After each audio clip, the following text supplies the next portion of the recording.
नमस्कार, जय मल्हार, जय श्रीराम, जय परशुराम. मित्रांनो, कसे आहात आपण?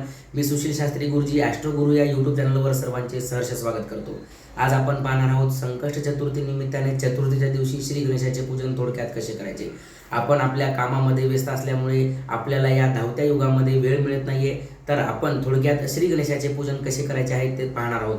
तुम्ही घरी आल्यानंतर स्नान करा, शुचिर्भूत व्हा, धुतलेले वस्त्र परिधान करा, आपल्या देवघराजवळ जा, देवघरात ठेवलेल्या गणपतीचे जागेवरतीच आपण पूजन करू शकता.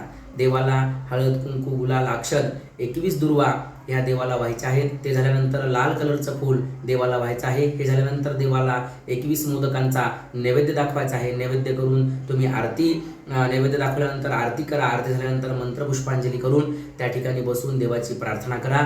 वक्रतुंड महाकाय सूर्यकोटी समप्रभ निर्विघ्नं कुरु मे देव सर्व कार्येषु सर्वदा. आपलं जे काय कार्य आहे हे कार्य निर्विघ्नपणे पार पडू दे म्हणून गणपती बाप्पाच्या चरणी प्रार्थना करा. व्हिडिओ कसा वाटला नक्की कमेंट करून सांगा. जर तुम्ही ॲस्ट्रो गुरु या यूट्यूब चॅनलला लाईक, शेअर, सबस्क्राईब केलं नसेल अवश्य करा, जेणेकरून नवनवीन माहिती तुम्हाला रोज मिळेल. धन्यवाद.